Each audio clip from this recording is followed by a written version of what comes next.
Hello' dear এটি student, কি খবৰ তোমালোকৰ? তোমালোকৰ পঢ়া শুনা কেনেকুৱা চলি আছে? কমেণ্ট ছেকশ্যনত জনাবা।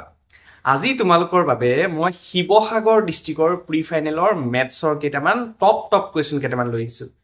আৰু ইয়াত বহুত ধুনীয়া ধুনীয়া তোমালোকে MCQ দেখিবলৈ পাবা।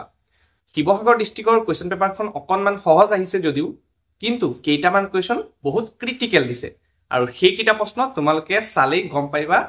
কিমান ধুনীয়া প্ৰশ্ন দিছে। আৰু মই শেষত এনেকুৱা এটা অংক কৰাম তোমালোকে কেতিয়াও এই প্ৰশ্নটো দেখাই পোৱা নাই। আৰু সেইটো প্ৰশ্ন বিৰাটেই গুৰুত্বপূৰ্ণ। ঠিক আছে, মনোযোগেৰে সম্পূৰ্ণকে ভিডিঅ'টো চাবা, খুব বুজি পাবা। আৰু শেষৰ যোনটো প্ৰশ্ন সেইটো লং কুৱেশ্যন, সকলোৱে বিচাৰি থাকা লং কুৱেশ্যন লাগে মোক সকলোৱে কমেণ্ট কৰে, মেছেজ কৰে, ইনষ্টাগ্ৰামত হোৱাটছআপতো মেছেজ কৰি পেলাই কৈ আছা। তে সকলোৰে মই অনুৰোধ মৰ্মে মই লং কুৱেশ্যন কেইটামান তোমালোকৰ বাবে আজি ভিডিঅ'ত দিম। সকলোৱে মৰম দিবা ভিডিঅ'টো, ঠিক আছে? আৰু যোনে যোনে এই ভিডিঅ'টো নতুন চাই আছা, ডিছক্ৰিপশ্যন বক্সত প্লেলিষ্ট বনোৱা আছে, আমাৰ পুৰণা ভিডিঅ'খিনি চাবা। সেইখিনিৰ পৰা বহুতখিনি কমন পৰিছে। এইবাৰ প্ৰি ফাইনেল ডিষ্ট্ৰিক্ট ৱাইজে বহুতখিনি কমন পৰিছে। তোমালোকে বিশ্বাস ৰাখি পেলাই এইবাৰ মেট্ৰিক পৰীক্ষাৰ বাবে তোমালোকে প্ৰিপেৰেশ্যন কৰি যোৱা। আমাৰ চেনেলৰ পৰা বহুতখিনি সহায় পাবা। আৰু আগন্তুক দিনত তোমালোকে বহুত ধুনীয়া ধুনীয়া ভিডিঅ' তোমালোকৰ বাবে মই প্ৰস্তুত কৰি থাকিম। এতিয়া ন' বাকবাছ কৰি প্ৰথম কুৱেশ্যনটো চাওঁ আহা। প্ৰথম প্ৰশ্নটো চোৱা, খুব দৰকাৰী প্ৰশ্ন। তোমালোকে সমান্তৰ প্ৰগতি সহজ পালেও এই প্ৰশ্নটো কিন্তু খুব দৰকাৰী প্ৰশ্ন আৰু অকণমান জটিল আছে। তে মই বহুত সহজকৈ তোমালোকক বুজাবলৈ যত্ন কৰিম, মনোযোগেৰে চাবা। কি কৈছে? এটা সমান্তৰ প্ৰগতিটোৰ P+Q তম পদ, কথাটো বুজি পাইছানে? P+Q তম পদ M। এতিয়া আমি গম পাইছো যে P+Q তম পদটো হৈছে M। কথাটো বুজি পাইছানে? আমি যদি কওঁ যে অন্তিম পদ, আমি কি লিখো? AM = this, কিবা এটা সংখ্যা ধৰিলো। আৰু এতিয়া কৈছে P+Q তম পদ M বুলি। তে P+Q তম পদটো M হৈ যাব। মনোযোগ দিবা হা। নেক্সট আকৌ কি কৈছে? আমাক কৈছে যে P-Q তম পদটো N, মানে তেতিয়াহ'লে P-Q তম পদটো হৈ যাব N। কথাটো বুজি পাইছানে? এতিয়া চোৱা, আমাৰ সমান্তৰ প্ৰগতিটোৰ ফৰ্মুলাটো কি আছিলে? AN = A + N-1 whole into B। মানে এই ইয়াত যি থাকিব সেই সংখ্যাটো, মানে N আছে যিহেতু, এক কম ধৰে, N-1 ধৰে, এক কমাইকে ধৰে। ঠিক আছে, ইয়াতেও মই এনেকুৱাকে কৰিম। চোৱা, মই কি ধৰিম? প্ৰথম A, মই ইয়াতেও A পাতিম। ঠিক আছে, তাৰপিছত কি আছে? ফৰ্মুলা মতে প্লাছ পাতিলো। তাৰপিছত কি কৰিছে? ইয়াতে যি সংখ্যা আছে সেই সংখ্যাটোৰ পৰা এক কমাই ধৰিছে। ইয়াতে কি আছে? P+Q, তাৰ পৰাও মই এক কমাই ধৰি পেলাই সাধাৰণ অন্তৰ দি দি দিম = M ৰ লগত সমান। কথাটো বুজি পাইছানে? তাৰ পিছত কবা এইটো সেম A টো A হৈ যাব, কাৰণ প্ৰথম পদ প্লাছ ইয়াতে যি থাকে সেইটো পৰা এক কমাই ধৰিব লাগে। P-Q-1 whole into D = N। বুজি পাইছা? এতিয়া মনোযোগ দিবা। এতিয়া কি কৰিবা? চোৱা, মই যদি এইটো এটা সমীকৰণ, আকৌ এইটো এটা সমীকৰণ, দুইটা মই 1 নম্বৰ সমীকৰণ, আকৌ এইটো মই 2 নম্বৰ সমীকৰণ লিখো। মই এতিয়া কি কৰো? 1 নম্বৰ সমীকৰণ আৰু 2 নম্বৰ সমীকৰণ মই যোগ কৰিম, মানে 1 নম্বৰ প্লাছ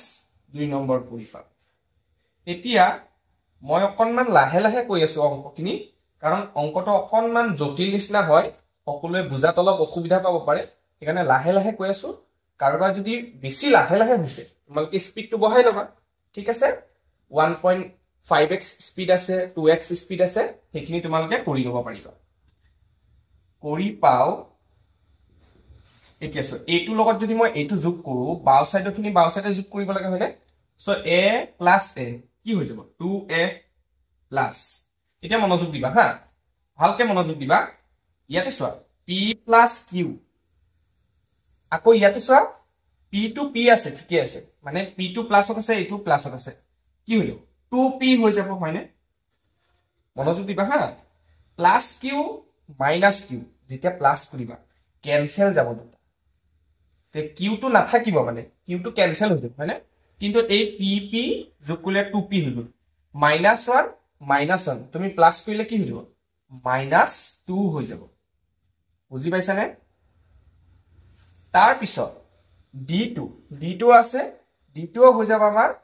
d হৈ যাব ঠিক আছে যোগ কৰি দিছো যে আৰু ইয়াৰ লগত পূৰণহে হৈ আছে ইয়াত আকৌ 2d বহাই নিদিবা যোগহে কৰিছো তে a2 পদ আৰু a2 পদ যোগ হৈ গৈছে সমান সমান সমান চিনৰ সোঁ সাইডে m আৰু n যোগ কৰি দিয়া m প্লাস n হৈ যাব বুজি পাইছা এইখিনিলৈকে এতিয়া চোৱা মই যদি 2 to 2 এ থাকক এতিয়া 2a প্লাস a দুটাৰ পৰা 2 টো যদি কমন লৈ আহো 2 whole into p minus 1 whole into d equal to m plus n এতিয়া এই দুটা পদৰ পৰা মই 2 কমন লৈ আহো a প্লাস 2 টো আহি গল p minus 1 whole into d equal to m plus n এতিয়া চোৱা মই এই জায়গাখিনি এইখিনিতে ৰাখি দিও দুইটো এপিনে লৈ যাও এপিনে পূৰণ হৈ আছে এপিনে গলে হৰণ হৈ যাব so a plus p minus 1 whole into d equal to m plus n divided by এই দুইটো তলত আহি যাব এতিয়া তোমালকে ভালকৈ চোৱাচোন এইটো কি ওলাই আছে বাৰু p-তম পদটো মই যদি লিখো ap কি আছিল এই ফৰ্মুলা মতে বহাই দিয়া a plus ইয়াতে n আছে কাৰণে n minus 1 ইয়াতে p আছে কাৰণে p minus 1 whole into d a plus p minus 1 d চিনাকি লাগিছে নে এইটো চোৱা তে এইখিনি বস্তু ইয়াৰ লগত সমান নহয় জানো তেতিয়ালে ইয়াতে বহাই দিও m plus n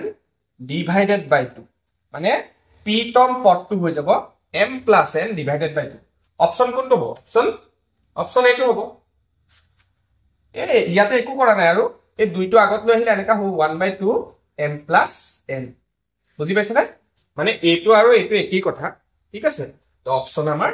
এটো শুদ্ধ উত্তৰ বুজি পাইছে না নাই কবা কমেন্ট সেকশনত জনাই দিবা তোমালোকে ঠিক আছে এতিয়া নেক্সট প্ৰশ্ন দুটা আৰু ধুনীয়া প্ৰশ্ন আছে মনোযোগেৰে চাই যাবা ঠিক আছে নেক্সট প্ৰশ্নটো চোৱা 2 নম্বৰ কোৱেশ্চনটো চোৱা খুব দৰকাৰী প্ৰশ্ন এইটো অহাৰ সম্ভাৱনা বহুত বেছি আছে ঠিক আছে তো কি কৈছে চোৱা যদি a বিন্দুটোৰ স্থানাংকৰ কথা কৈছে আৰু b বিন্দুৰ স্থানাংকৰ কথা কৈছে k, 4 বিন্দু সংযোগী ৰেখাৰ মধ্যবিন্দু a, b হয় আৰু এইটো কন্ডিশন এটা দিছে আমাক কি কৈছে k এৰ মান ইয়াতে অপচন কিটাৰ ভিতৰত কোনটো হয় সুধিছে আচ্ছা ইয়াতে মই এটা প্ৰশ্ন লিখিছো কাৰণ এইখিনি প্ৰশ্ন মানে অলপ কৰিব লগা প্ৰশ্ন ঠিক আছে মই ইয়াত কৰি এইটো কাৰণে বেলেগ প্ৰশ্ন ৰাখা নাই বাকি ভিডিও ফলত বাৰু মই ৰাখি দিছো বেলেগ প্ৰশ্নও লিখিছিলো ঠিক আছে ইয়াত কৰিব লগা প্ৰশ্ন কাৰণে মই খালি ৰাখিছো কাৰণ এটা কথাটো মন দিবা আমাক কি কৈছে a2 বিন্দু আৰু a আৰু b বিন্দুৰ বিন্দু সংযোগী ৰেখাৰ মধ্যবিন্দু a, b বুজি পাইছনে মধ্যবিন্দুৰ ফৰ্মুলাটো আমি জানিব লাগিব মধ্যবিন্দুৰ ফৰ্মুলা কি আছিল a, b এটো হ'ব মধ্যবিন্দু ঠিক আছে মানে ধৰি লোৱা এটা বিন্দু আছে এটো এটা বিন্দু আছে এটো a বিন্দু এটো b বিন্দু এই বিন্দু দুটাৰ মাজত এটা আৰু এটা বিন্দু আছে আৰু সেই বিন্দুটো মধ্যবিন্দু বুলি কৈছে আৰু সেই মধ্যবিন্দুৰ স্থানাংকটো আমাক কৈছে a, b বুলি মানে এই জায়গাটোত a, b আছে দেই এটা মধ্যবিন্দু ফৰ্মুলাটো আমি জানিব লাগিব মধ্যবিন্দু ফৰ্মুলাটো কি আছিল যে x1 + x2 divided by 2, y1 + y2 divided by 2 কথাটো বুজি পালানে সো a, b সমান সমান divided by 2 x1 হৈ যাব এটো x1 এটো x2 এটো y1 এটো হৈ যাব y2 ঠিক আছে এটা x1 কোনটো x1 হ'ব 10 + x2 কিমান হৈ যাব k এপিনে 2 আছে আৰু y1 কিমান y1 হৈ যাব আমাৰ -6 + y2 হৈ যাব আমাৰ 4 বুজি পাইছা না নাই কবা দেই এতিয়া চোৱা আমি এই যে কৰি গৈ আছো আমি মধ্যবিন্দু এটো পাম ন কিন্তু মধ্যবিন্দুটো আমি এইখিনি হৈছে x ৰ স্থানাংক এইখিনি হৈছে y ৰ স্থানাংক তে a লগত এইটো লগত সমান হ'ব তে মই লিখি দিব পাৰো নে নাও a সমান এইটো লগত সমান হ'ব 10 + k ডিভাইডেড বাই 2 হয়নে আকৌ b লগত আকৌ এইটো সমান হ'ব সো b ইকুৱেল টু হৈ যাব -6 প্লাস 4 ডিভাইডেড বাই 2 সো -6 প্লাস 4 কি হৈ যাব -2 হ'ব নেকি তলত 2 আছে সো 2 2 কেনসেল কৰিলে -1 হয়নে মানে b মান মই -1 পাইছো এতিয়া সো এইটো এটা কন্ডিশন দিছিলে নহয় মনত কৰিছে নে এইটো এটা কন্ডিশন দিছে a - 2b = 18 তো a এর মানটো ইয়াতে বহালো এর মান সরি এর মানটো কিয় বহাম এর মানটো লাগিব হয় আমাক -2 ইনটু b এর মানটো বহাই দিম b এর মানটো মই -1 বহাইছো = 18 সো হৈ যাব a এটো হৈ যাব +2 = 18 সো হৈ যাব a = 18 - 2 a = 18 পা 2 গলে কিমান চলি আছে 16 হয়নে সো এতিয়া এর মানটো ইয়াতে যদি মই বহাই দিও 16 = 2 10 plus k 2 টো এপিনে গুছি গলে 2 16 * 32 = 10 plus k সো 10 টো এপিনে গুছি গলে কি হৈ যাব 32 - 10 = k so k will be কিমান পাইছো 32 ৰ 10 গলে 22 বুজি পাইছে না কবা অপচন বি টো শুদ্ধ হ'ব ঠিক আছে আচ্ছা এতিয়ালৈকে যদি ভিডিওটো চাই আছে ভাল পাইছা আৰু বিভিন্ন ডিস্ট্ৰিক্টৰ প্ৰি ফাইনেলৰ গোটেই এমসিকিউ খিনি টপ কোৱেশ্চন খিনি তোমালোকক মই সমাধান কৰি দিম আগন্তুক যোনখিনি ভিডিও বিচাৰা সেইভাবে ভিডিওটো যদি বিচাৰা তেতিয়ালে সাবস্ক্ৰাইব কৰি থৈ দিব লাগিব নহলে কিন্তু এইটো চেনেল যে পাইছা এতিয়া আকৌ হেৰাই যাব ইউটিউবৰ ইমান ডাঙৰ এটা মহাসমুদ্ৰ তাত বিচাৰি পোৱাটো বহুত টান এটা সাবস্ক্ৰাইব কৰি পেলাই থৈ দিবা ঠিক আছে আৰু বন্ধু বৰ্গৰ ওচৰত শেয়াৰ কৰি দিবা ঠিক আছে এইখিনিলে কষ্ট কৰিছো ইমানখিনি কষ্ট বিচাৰিছো ইমান কষ্ট হৈছে হয়নে বহুত টাইম মই বহি পেলাই তোমালোকৰ কাৰণে কোৱেশ্চনখিনি টপ কোৱেশ্চনখিনি বিচাৰিব লগা হয় তে বহুত কষ্ট কৰিব লগা ঠিক আছে সো সেইভাবে সেই কষ্টৰ বিনিময়ত সোনকালে আমাৰ 1k সাবস্ক্ৰাইব কৰি দিয়া আৰু ঠিক আছে এতিয়া নেক্সট কোৱেশ্চনখিনি আগবঢ়োৱা 3 নম্বৰ প্ৰশ্নটো চোৱা ত্ৰিকোণমিতিৰ ফালৰ পৰা দিছে আৰু খুব ইম্পৰ্টেন্ট প্ৰশ্ন হা মনোযোগেৰে চাবা কি কৈছে যদি a cos θ plus b sin θ = n ঠিক আছে বাৰু যেটো মই বুজি পাইছো হেতুৱে লিখিছোন বাৰু a cos θ plus b sin θ = n ঠিক আছে এতিয়া মই এটা কাম কৰো দুইটা সাইডে স্কয়াৰ কৰি যদি দুইটা সাইডে স্কয়াৰ কৰো তে কি হ'ব a cos θ plus b sin θ square কৰিছো ইয়াতো আৰু ইয়াতো এপিনেও স্কয়াৰ কৰিছো ঠিক আছে এতিয়া এই গুটেটো a এই গুটেটো b বুলি ধৰাছো তে a plus b whole square আছে এক্সপান্ড কৰি দিম ঠিক আছে তো হৈ যাব এটো a cos θ এটি স্কয়ার বুলি কৈছে তেতিয়া হলে a এর উপৰতো স্কয়াৰটো হ'ব আৰু স্কয়াৰ এই cos ৰ উপৰতো স্কয়ারটো হ'ব হয়নে এই গুটেটো a নহয় জানো তো a এর উপৰতো স্কয়াৰটো হ'ব কাৰণ এই গুটেটো a এৰ ভিতৰতে এই a টো সোমাই আছে বুজি পাইছে না তো a এর উপৰত স্কয়াৰটো হ'ব আকৌ cos তাক যদি স্কয়াৰ বনাব লাগে থিটাৰ উপৰতো আমি স্কয়াৰটো দিব নোৱাৰো হেতু কাৰণে আমি cos স্কয়ার θ বুলি লিখিছো ঠিক আছে প্লাস 2 a মানে হৈছে a cos θ আকৌ b মানে হৈছে এই গুটেটো b sin θ মনোযোগ দিবা হা কোৱেশ্চনটো বিৰাটেই ইম্পৰ্টেন্ট মানে প্লাস এই গুটেটো আকৌ square plus b square sin square θ ঠিক আছে আৰু a পিনে আছে m স্কয়ার বুজি পাইছা নাই কবা হা এতিয়া মনোযোগ দিবা এইটো মই 1 নম্বৰ সমীকৰণ লিখিছো হ'ব নেক্সট আৰু এটা দিছে নহয় এইটো a sin θ minus b cos θ = n তো হেতু যদি মই বনাও a sin θ minus b cos θ = n এইটো যদি মই কৰো স্কয়াৰিং হয়নে both sides স্কয়াৰিং কৰি দিও উভয় পক্ষত মানে কি কৰিম বৰ্গ কৰি দিম তেতিয়া হলে কি হৈ যাব a sin θ minus b cos θ square কৰিলো এপিনেও n স্কয়াৰ কৰিলো হয়নে সো এটো যদি কৰো অকমান মন দিবা হা অকমান ধৈৰ্য ধৰি পেলাই অংকখিনি চোৱা সহজ আছে লাহে লাহে মই বুজাইছো হেতু কাৰণে a square sin square θ minus যেহেতু ইয়াতে মাইনাস আছে 2 a sin θ তাৰ পিছত কি হ'ব চোৱা ডট b cos θ প্লাস ইয়াতে মাইনাস আছে প্ৰথমটো মাইনাস পিছৰটো প্লাস হ'ব হয়নে আৰু এই গুটেটো square b square cos square theta equal to n square হৈ যাব এইটো মই 2 নম্বৰ সমীকৰণ দিছো হা এতিয়া কি কৰিম এতিয়া মই 1 নম্বৰ সমীকৰণ আৰু 2 নম্বৰ সমীকৰণ মই যোগ কৰি দিম 1 নম্বৰ যোগ 2 নম্বৰ কৰি পাও ঠিক আছে যদি মই কৰো কি হ'ব চোৱা এতিয়া মই এই গুটেইটো পাতিব লাগিব এই গুটেইটো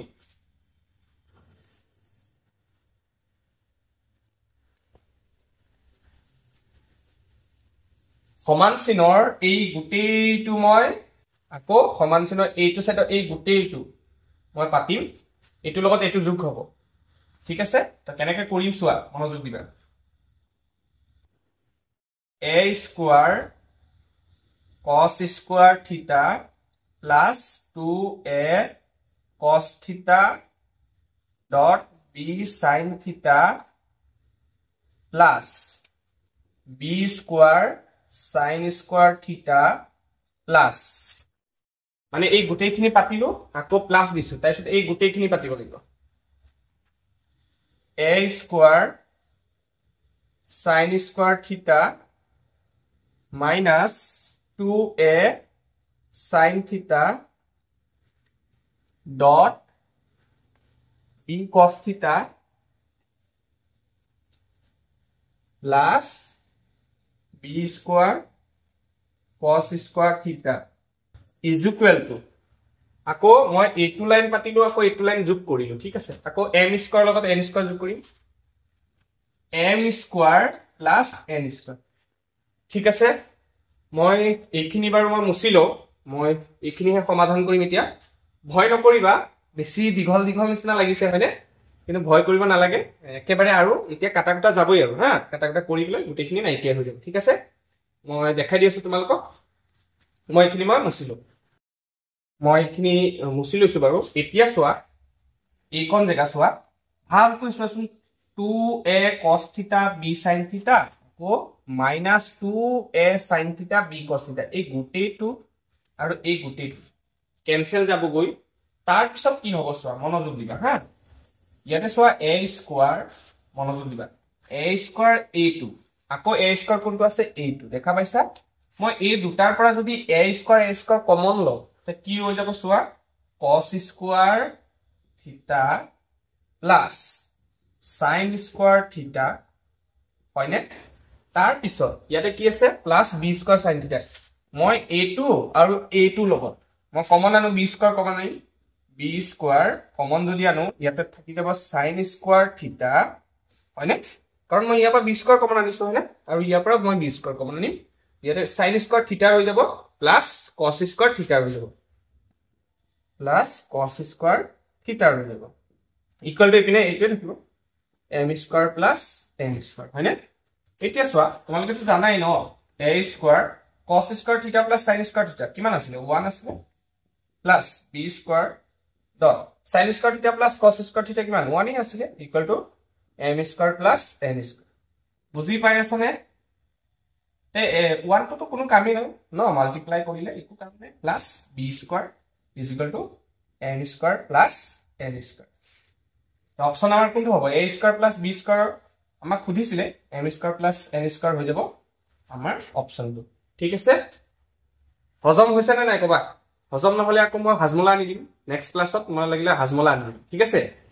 সকলে কমেন্টত জনাওচোন হজম হৈছে না নাই অংকটো ঠিক আছে the next question আমি আগবাঢ়িবলা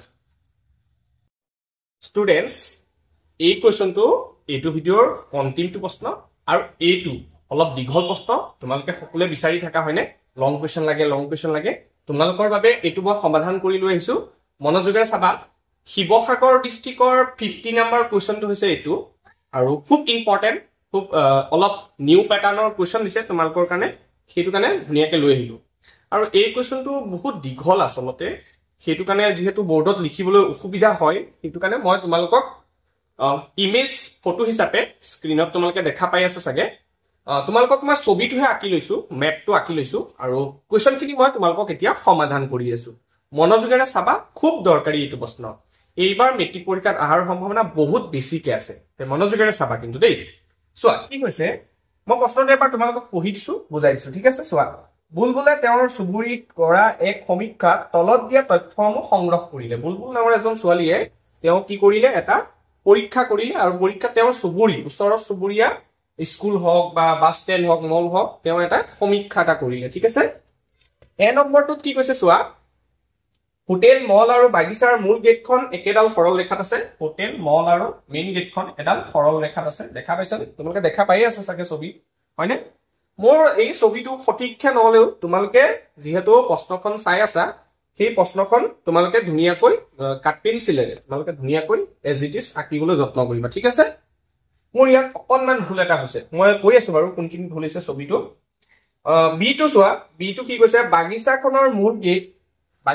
মূল গেট হৈছে এইটো দেখা পাইছানে বাগিচাখনৰ মেইন গেট বুলি লিখিছো মই ইংৰাজীত আৰু অগ্নি নিৰ্বাপক বাহিনীৰ ষ্টেচনটোৰ সোঁমাজত বাছ ষ্টেণ্ডটো আছে এই মেইন গেট আৰু যোনটো অগ্নি নিৰ্বাপক যোনটো ষ্টেচন ফায়াৰ ষ্টেচন এফএছ তাৰ একেবাৰে সোঁমাজত বাছ ষ্টেণ্ডটো আছে একেবাৰে মিডিলত আছে কথাটো বুজি পাইছেনে নেক্সট সি নম্বৰটো কি কৈছে মল বাছ ষ্টেণ্ড আৰু পানীৰ টেংকিটো একেৰেখীয় মল বাছ ষ্টেণ্ড আৰু পানীৰ টেংকি মানে ৱাটাৰ টেংক বুলি লিখিছে এইডালো সৰল ৰেখাত আছে বুলি কৈছে ঠিক আছে ডিটোৱে কি কৈছে চোৱা ডিটোৱে কৈছে বাছ ষ্টেণ্ড আৰু মলৰ মাজৰ দূৰত্ব বাছ ষ্টেণ্ড আৰু মলৰ মাজৰ দূৰত্ব এইটো আৰু এইটো মাজৰ দূৰত্ব কি কৈছে বাছ ষ্টেণ্ড আৰু পানী টেংকিৰ মাজৰ দূৰত্বৰ আধা বাছ ষ্টেণ্ড আৰু পানী টেংকিৰ আধা মানে এইকনৰ পৰা যিমান দূৰ বাছ ষ্টেণ্ডৰ পৰা ৱাটাৰ টেংক যিমান দূৰ ইয়াৰ আধা হ'ব এইকণ কথাটো বুজি পাইছানে সেইকেইটা আমাক পইণ্ট কেইটা কৈ দিছে এতিয়া ছবিটো তাত তলতে দি দিছে বাৰু কি কৈছে কোৱেশ্যন কেইটা চোৱা এতিয়া বুলবুলে প্ৰদান কৰা মানচিত্ৰখনৰ পৰা তলৰ প্ৰশ্নসমূহৰ উত্তৰ দিব দিছে ঠিক আছে ইয়াৰ যোনটো প্ৰদান কৰিছে চিত্ৰটো তাৰ পৰা কিছুমান কুৱেশ্যন আমাৰ সমাধান কৰিব দিছে চোৱা এক নম্বৰ প্ৰশ্নটো কি কৈছে মল আৰু বাছ ষ্টেণ্ডৰ মাজৰ দূৰত্ব সুধিছে তোমালোকে মই অলপ ইয়াতে সমাধান কৰি যাম তোমালোকে মনোযোগেৰে চাবা হা মল আৰু বাছ ষ্টেণ্ডৰ মাজৰ দূৰত্ব চোৱা এক নম্বৰটো মই সমাধান কৰি আছো যিহেতু আমাক কি কৈছে আমাক ডি নম্বৰ কণ্ডিশ্যনত কি কৈছিলে যে বাছ ষ্টেণ্ড আৰু ৱাটাৰ টেংকৰ যোনটো দূৰত্ব কথাটো মনোযোগ দি পেলাই চাবা হা বাছ ষ্টেণ্ড আৰু ৱাটাৰ টেংকৰ মাজৰ দূৰত্ব সেইটো আমাৰ কি কৈছে ইয়াৰ আধাটো হ'ব এইকণ ঠিক আছে এতিয়া মনোযোগ দিবা তোমালোকক মই এটা কথা কৈ দিওঁ ইয়াতে মই কথাটো ক'বলৈ পাহৰিছিলো আমি সকলোৱে মনোযোগেৰে চাবা কুৱেশ্যনটো খুব সহজ হয় ঠিক আছে বুজি পালে খুব সহজ হয় আৰু যদি বুজি নোপোৱা খুব টান পাবা কিন্তু ঠিক আছে মনোযোগেৰে চাবা আমি যদি কাৰ্তীয় সমতল এইটো হয়নে কাৰ্তীয় সমতলৰ এইডাল কি বাৰু এইডাল হৈছে এক্স অক্ষ আৰু এইডাল যোনডাল উলম্বভাৱে আছে এইডালক ৱাই অক্ষ বুলি কওঁ ঠিক আছে তেতিয়াহ'লে আমি মনোযোগ দিম চোৱা আমি যদি এই পিনে যদি যাওঁ মানে বাওঁ হাতৰ পৰা সোঁ চাইডে যদি যাওঁ আমি কি পাম আমি এক্সৰ মানটো বাঢ়ি গৈ থাকিব এক্সৰ মান 1 ইয়াত 2 এপিনে 3 কথাটো বুজি পাইছানে আমি যদি বাওঁ চাইডৰ পৰা সোঁ চাইডলৈ যদি যাওঁ আমি এক্সৰ মান কি হ'ব বাঢ়ি যাব ইনক্ৰিজিং হ'ব আকৌ ঠিক তেনেদৰে ৱাইৰ মানটো যদি আমি এপিনে 1 এপিনে 2 এপিনে 3 নহয় জানো আমি যদি ৱাইৰ মানটো যদি উলম্বভাৱে যদি ওপৰলৈ যদি উঠি যাওঁ আমি কি পাম ৱাইৰ মানটো আগবাঢ়ি যাব মানে ইনক্ৰিজিং হৈ যাব কথাটো বুজি পাইছানে তোমালোকে এটা কথাই মনোযোগ দিবা যে তোমালোকে যদি এ পিনে যোৱা তে এক্সৰ মান পাবা আৰু ওপৰ পিনে গ'লে ৱাইৰ মান পাবা ঠিক আছে মনোযোগ দিবা এতিয়া আমি আৰু এটা কথা জানো তোমালোকক বুজাই দিছো চোৱা আমি যদি কিবা এটা যদি স্থানাংক যদি লিখো স্থানাংক লিখিলে এক্সৰ মান প্ৰথম লিখো আৰু ৱাইৰ মানটো পিছতকে লিখো হয়নে নাই এতিয়া চোৱা মনোযোগ দিবা হা চোৱা ইয়াতে আমাৰ বাছ ষ্টেণ্ডৰ স্থানাংকটো দি দিছে 4 মানে এক্সৰ মান 4 দিছে ৱাইৰ মান 9 দিছে কথাটো বুজি পাইছনে মানে আমাৰ এই বিন্দুটো ইয়াতে এক্সৰ মান 4 হ'ব আৰু ৱাইৰ মান 9 হ'ব কিন্তু চোৱাচোন এই পিনে যেতিয়া গৈছে সিধা সৰল ৰেখাত গৈছে যোৱাৰ পিছতে আমাৰ ৱাইৰ মানটো একে আছে কিন্তু ৱাইৰ মানটো কিমান পাইছা 9 পাইছে দেখা পাইছনে এই ৱাটাৰ টেংকৰ যোনটো স্থানাংক এক্সৰ মান কিন্তু বাঢ়ি গৈছে কিয় কাৰণ তুমি এপিনে যাবা ন এপিনে গ'লে কি হ'ব বাওঁ সাইডৰ পৰা সোঁ সাইডে গ'লে কি হ'ব এক্সৰ মান বাঢ়িব এক্সৰ মান 4 আছিল এক্সৰ মান 10 হৈ গৈছে কথাটো বুজি পাইছনে কিমান বাঢ়িছে 6 বাঢ়িছে কিন্তু y টো বাঢ়া নাই কিয় কাৰণ এপিনেহে গৈছে ওপৰ পিনে গ'লেহে y বাঢ়িব কথাটো বুজি পাইছনে সো y মানটো কিন্তু একেই আছে কনস্ট্যান্ট হৈ পেলাই বহি আছে হয়নে y মানটো 9 আছে ইয়াতেও 9 হে আছে ঠিক আছে সেইটো কাৰণে আমি যদি এইপিনে যদি যাওঁ তেতিয়াহ'লে আমি কি বাঢ়িব এক্সৰ মান বাঢ়িব ওপৰ পিনে যদি যাওঁ তেতিয়াহ'লে ৱাইৰ মানটো বাঢ়িব ঠিক আছে মনোযোগ দিবা এইখিনি বস্তু বুজি পাইছা এতিয়া আমি অংকটো সমাধান কৰিব পাৰিম ঠিক আছে এক নম্বৰটো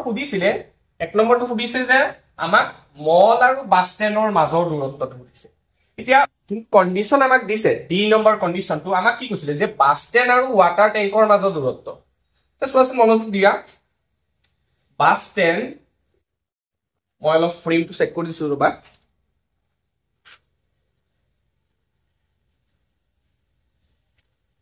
ঠিক আছে বাছ ষ্টেণ্ড আৰু ৱাটাৰ টেংক হয়নে মানে কি হ'ব পানীৰ টেংকিৰ মাজৰ দূৰত্ব কিমান হ'ব ক'ব পাৰিবানে চোৱাচোন এক্সৰ মানটো কি হৈছিলে মই কৈছিলো নহয় এইপিনৰ পৰা এইপিনে গ'লে কি হৈ যাব এক্সৰ মান বাঢ়িব এক্সৰ মান 4 আছিলে এইপিনৰ পৰা এইটো বিন্দুৰ পৰা এইটো বিন্দুলৈকে কিমান হৈছে এক্সৰ মান 10 হৈছে মানে কিমান বাঢ়িছে 6 হয়নে মানে আমাক যেহেতু এটা একক আমাক কি ধৰিব দিছে 1 কিলোমিটাৰকে ধৰিব দিছে সেইটো কাৰণে 6 বাঢ়িছে কাৰণে কি 6 কিলোমিটাৰ হ'ব কথাটো বুজি পাইছানে মানে বাছ ষ্টেণ্ডৰ আৰু ৱাটাৰ টেংকৰ মাজৰ দূৰত্ব কিমান 6 কিলোমিটাৰ কথাটো বুজি পাইছা আমি লিখি দিম ইয়াতে 6 কিলোমিটাৰ বুলি ঠিক আছে কিন্তু আমাক কি কৈছে আমাক খুজিছে কি প্ৰশ্নটো যে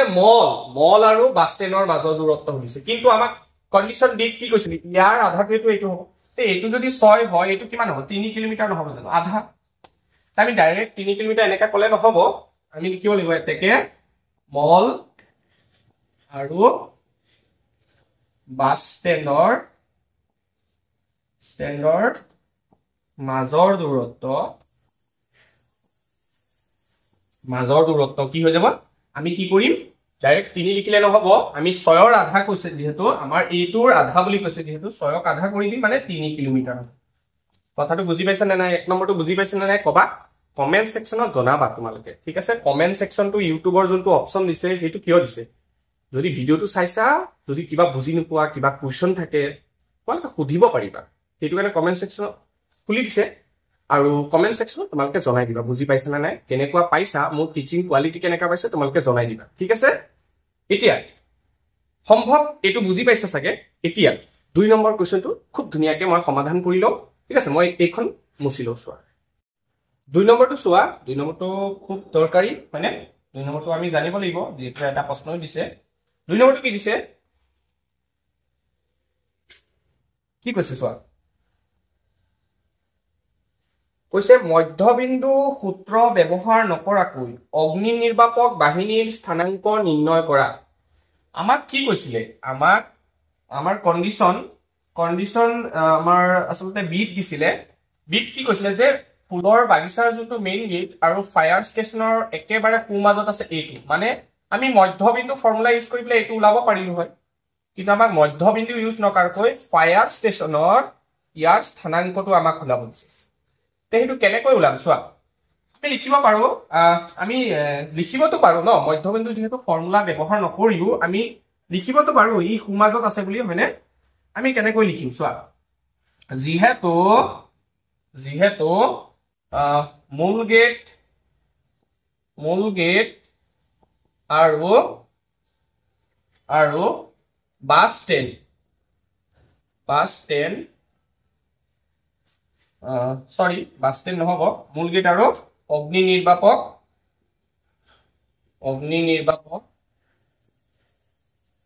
ষ্টেচনৰ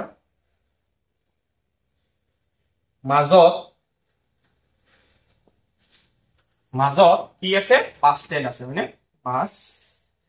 ষ্টেণ্ড আছে এতিয়া মনোযোগ দিবা দেই চোৱা মই কি কৈছিলো যে ওপৰলৈ গলে কি বাঢ়ি যাব ৱাইৰ মানটো বাঢ়িব তুমি ভালকৈ চোৱাচোন ওপৰলৈ যেতিয়া গৈছে চোৱাচোন এপিনে বাছ ষ্টেণ্ডত 4 আছে ওপৰলৈ যেতিয়া গৈছে ৱাইৰ মানটো কিন্তু বাঢ়িব কিন্তু এক্সৰ মানটো একে থাকিব হয় না নাই সো এক্সৰ মানটো 4 আছে ইয়াতো 4 আছে দেখা পাইছানে এক্সৰ মানটো কি আছে 4 এ আছে কিন্তু ৱাইৰ মানটো 9 আছে ওপৰলৈ গৈছে বাঢ়ি গৈছে 17 হৈ গৈছে হয় না নাই কিমান বাঢ়িছে কোৱাচোন 9 আছিল এপিনে ওপৰলৈ গৈছে কিমান বাঢ়িছে 8 বাঢ়িছে হয় না নাই তেতিয়া হলে যেহেতু এইটো এটা সৰল ৰেখা দি আছে হয়নে নাই তেতিয়াহলে ইয়াতে যদি x ৰ মানটো যদি 4 হ'ব ওপৰতো যেহেতু 4 হয় তলপিনে আহিলো x ৰ মানটো 4 টো পাম ন হয়নে কাৰণ ওপৰলৈ গৈছে y ৰ মানটো যে সলনি হ'ব x ৰ মানটো সলনি নহব ন কথাটো বুজি পাইছে নে মানে x ৰ মানটো as it is same 4 থাকিব কথাটো বুজি পাইছে নে নাই কিন্তু y ৰ মানটো কি হ'ব y ৰ মানটো বাঢ়িব নে কমিব কোৱাচোন 9 আছে 9 টো 17 আছে ওপৰলৈ গৈছে 17 হৈছে 9 টো তললৈ যেতিয়া আহি যাব y ৰ মানটো কমিব নে বাঢ়িব কমিব হয়নে এই ওচৰত যোনজন আছে তেওঁ বুজি পাই গৈছে ঠিক আছে তোমালোকে বুজি পাইছা না কমেন্ট সেকশনত জনাবা ঠিক আছে y ৰ মানটো কমিব কিমান কমিব ওপৰলৈ যদি গৈছে 8 বাঢ়িছে তললৈ গলে 8 কমিব কাৰণ কো মাজত আছে নে নাই বাস্তেল 8 কমি যাব 9 ৰ পৰা তুমি 8 কমাই দিয়াছো কিমান 1 কথাটো বুজি পাইছা আমি কেনেকৈ লিখিম আমি মধ্যবিন্দু ফৰ্মুলা ইউজ কৰিছো নেকি ইয়াত মধ্যবিন্দু ফৰ্মুলা জানা নে নাই জুনে জনে জানা জানো বুলি কমেন্টটো কৰি দিবাচোন আচ্ছা যেহেতু আমি গম পাইছো ন মূল গেট আৰু অগ্নি নিৰ্বাপক ষ্টেচনৰ মাজত বাছ ষ্টেণ্ড আছে এতেকে লিখিব পাৰিম এতেকে অগ্নি নিৰ্বাপক ষ্টেচনৰ স্থানাংক যেহেতু সুধিছে ষ্টেচনৰ স্থানাংক কিমান আছে মই কৈ দিলো ওলাইটো দিলোৱে 4 কিমান হ'ব 1 বুজি পাইছানে এনেকুৱাকে তোমালোকে লিখি পেলাই দেখালি হৈ যাব যেটো ফৰ্মুলাই ব্যৱহাৰ কৰিব দিয়া নাই তোমালোকে এনেকুৱাকে কৰি পেলাই দেখাই দিলি ঠিক আছে বুজি পাইছা এটো নেক্সট আৰু এটা দিছে 3 নম্বৰ প্ৰশ্নটো দিছে 3 নম্বৰ প্ৰশ্নটো ধুনিয়াকে সমাধান কৰি দিও ঠিক আছে তাৰ পিছত এই ভিডিওটো শেষ হ'ব এটা 3 নম্বৰ প্ৰশ্নটো চোৱা একেবাৰে অন্তিমটো প্ৰশ্ন দিছে লং কুৱেশ্যনৰ ভিতৰত এটো সমাধান কৰি দিও চোৱা ধুনিয়াকে এটা বাউণ্ডাৰী এটা দি দিছো ফুলৰ বাউণ্ডাৰী মানে ক'ব পাৰা নাই কোৱা 3 নম্বৰ কুৱেশ্যন ঠিক আছে চোৱা কি দিছে কৈছে বিদ্যালয়ৰ ছাত্ৰ-ছাত্ৰীসকলে বিদ্যালয় মানে এই স্কুলটো কথা পাতিছে আৰু দেই বিদ্যালয়ৰ ছাত্ৰ-ছাত্ৰীসকলে বিদ্যালয়ৰ সৈতে সংযোগ হোৱা সকলো পথৰ দুয়োকাষে প্ৰতি 1 কিলোমিটাৰৰ ব্যৱধানত ইয়াতে 1 কিলোমিটাৰ মানে আমি 1 একক বুলিয়ে ধৰিম কথাটো বুজি পাইছে নে এতিয়া এই যে 22 তাৰ তলত কি 21 কথাটো বুজি পাইছা মানে 1 কমা মানে এই 1 কিলোমিটাৰ কমা ঠিক আছে এতিয়া আমাক কৈছে পানীৰ টেংকিৰ পৰা বিদ্যালয়লৈ ৰোপণ কৰিবলগীয়া মুঠ গছৰ সংখ্যা আমাক ওলাব দিছে চোৱা বিদ্যালয়ৰ লগত সংযোগ কৰা ৰাস্তা তিনটা আছে এইটো এটা ৰাস্তা এইটো এটা ৰাস্তা এইটো এটা ৰাস্তা হয়নে আমাক কৈছে এই ওয়াটাৰ টেংক মানে পানীৰ টেংকি আৰু স্কুলৰ মাজৰ যোনটো ৰাস্তা আছে সেই ৰাস্তাটোত কিছুমান ছাত্ৰ-ছাত্ৰীয়ে গছ লগাইছে আৰু গছ কিডাল 1 কিলোমিটাৰ দূৰে দূৰে লগাইছে হয়নে তোমালোকে গছ ৰুৱা নাই কবাস কোনে কোনে গছ ৰুই পাইছা ঠিক আছে এতিয়া আমাক কি কৈছে এইটো আৰু এইটো হয়নে এই দূৰত্বটো আমি জানিব লাগিব কিমান দূৰত্ব আছে ইয়া ওয়াটাৰ টেংকৰ পৰা স্কুলৰ মাজৰ দূৰত্বটো আমি গম পালেটো গম পাই যাম হয়নে আমি কি কৰো আমি এটা অংকন কৰো ইয়াতে আমি যদি এইটো যদি অলপ আগবঢ়াই দিও গৈ এইডালত যদি সংযোগ কৰিছে এই ইয়াৰ স্থানাংক কি হ'ব ক'ব পাৰিবা চোৱা ওপৰলৈ গলে আমাৰ x ৰ মানটো একে থাকিব চোৱা 22 একে আছে নে নাই x ৰ মানটো একে আছে নে নাই ইয়াতো 22 হৈ যাব হয়নে নাই 22 হৈ যাব কিন্তু এই পিনে গৈছে যেহেতু আমাৰ x ৰ দিশত গৈছে হয়নে নাই তে আগত আছিল চোৱা ওয়াটাৰ টেংকৰ আগত কিমান আছিল আগত আছিল 10 হয়নে সো এই পিনে যেহেতু গৈছে কিমান বাঢ়িছে কিমান হৈ গল 22 হৈ কিমান বাঢ়িছে কোৱাচোন 10 ৰ পৰা 22 কিমান বাঢ়িছে 12 বাঢ়িছে হয়নে নাই 10 আছিল x ৰ মান এই পিনে যোৱাৰ লগে লগে কিমান হ'ল 22 তে কিমান দূৰ গল 12 গৈছে কথাটো বুজি পাইছে নে তাৰ পিছত চোৱা কি কৰিব লাগিব চোৱা আচ্ছা কথাটো মন কৰিবা এপিনে যেতিয়া গৈছে x ৰ মান বাঢ়ি গৈছে হয়নে নাই x ৰ মান যেতিয়া বাঢ়ি গৈছে আমাৰ 10 আছিল x ৰ মান কিমান হ'ল 22 হৈ গল বুজি পাইছা কিন্তু আমাৰ সচল এই y ৰ মান